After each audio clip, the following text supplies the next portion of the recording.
मसवड नगर परिषद निवडणूक 2025 अनुषंगानं 23 सराईत गुन्हेगार तडीपार पोलिसांचा मोठा धडाका। मसवड नगर परिषद निवडणूक 2025च्या पार्श्वभूमीवर शहरातील कायदा व सुव्यवस्था अबाधित ठेवण्यासाठी अक्षय सोनवणे सहाय्यक पोलीस निरीक्षक व प्रभारी अधिकारी मसवड पोलीस स्टेशन यांनी अत्यंत धाडसी आणि निर्णायक अशी ऐतिहासिक कारवाई करत तब्बल 23 सराईत गुन्हेगारांना तडीपार केलं आहे। दिनांक 2 डिसेंबर 2025 रोजी मतदान होणार असून या निवडणूक कालावधीत शहरातील शांतता, सलोखा आणि जनतेच्या सुरक्षिततेला धोका ठरू शकणाऱ्या व्यक्तींवर ही कडक कारवाई करण्यात आली आहे। बेकायदेशीर जमाव जमवणे, गंभीर मारामारी, शरीराविरुद्ध गुन्हे, दहशत निर्माण करणे व सामाजिक शांतता भंग करणाऱ्या गुन्हेगारांविरुद्ध भारतीय नागरिक सुरक्षा संहिता 2023 कलम 163(2) अंतर्गत ही कार्यवाही करण्यात आली आहे। ही कारवाई उज्ज्वला गाडेकर उपविभागीय दंडाधिकारी मान यांच्या आदेशानुसार करण्यात आली असून संबंधित आरोपींना निवडणूक कालावधीत मसवड मतदारसंघाच्या हद्दीत प्रवेश करण्यास सक्त मनाई करण्यात आली आहे।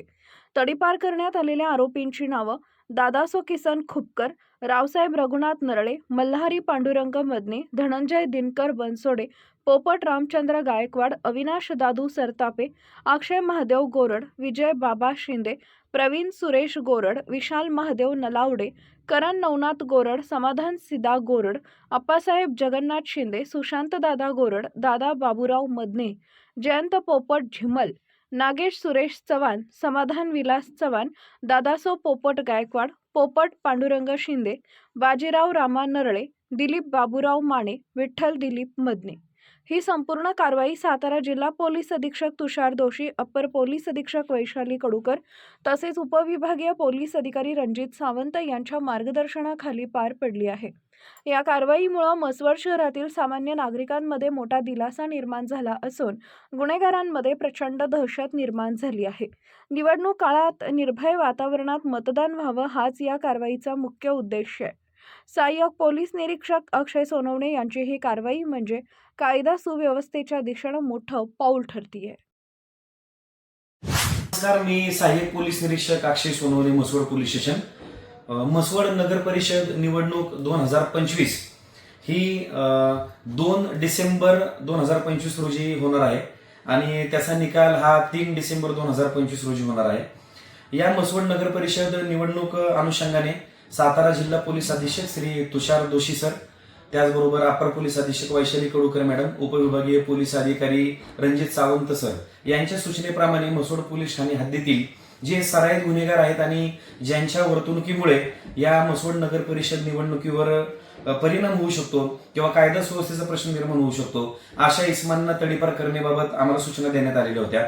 या अनुषंगाने आम्ही मसवड पोलीस ठाणे हद्दीतील राहणारे दादासो पोपट गायकवाड, अविनाश सरतापे, धनंजय बनसोडे, पोपट रामचंद्र गायकवाड, आप्पासाहेब जगन्नाथ शिंदे, पोपट पांडुरंग शिंदे, रावसाहेब रघुनाथ नरळे, दादासो खुपकर, मल्हारी पांडुरंग मदने, बाजीराव रामा नरळे, दिलीप विठ्ठल मदने, दिलीप बाबूराव माने, दादा बाबूराव मदने, सुशांत दादा गोरड, विजय बाबा शिंदे, अक्षय महादेव गोरड, करण नवनाथ गोरड, प्रवीण सुरेश गोरड, समाधान सिदा गोरड, विशाल महादेव नलवडे, नागेश सुरेश चव्हाण, समाधान विलास चव्हाण, जयंत पोपट झिमल या सर्व 23 आरोपींना आम्ही मसवड पोलीस ठाणे हद्दीतून मसवड नगर परिषद निवडणूक अनुषंगाने तडीपार केलेले आहे।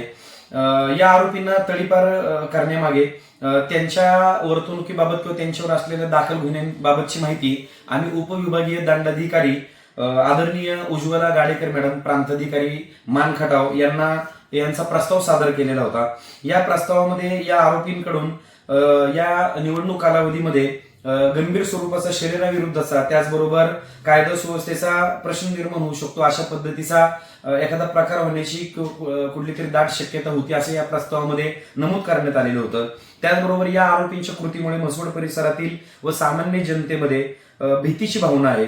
त्याचबरोबर येथील व्यापारी वर्ग तसेच इथली बाजारपेठ त्याचबरोबर होत असलेली ही महत्वाची निवडणूक, या निवडणुकीमध्ये कोणत्याही पद्धतीची बाधा निर्माण होऊ नये याकरिता हे प्रस्ताव सादर करण्यात आलेले होते आणि या प्रस्तावाला प्रांताधिकारी आदरणीय उज्ज्वला गाडेकर मॅडम यांनी मान्यता दिलेली असून या सर्व आरोपींना या म्हसवड पोलीस स्टेशन हद्दीतून तडीपार करण्यात आलेले आहे.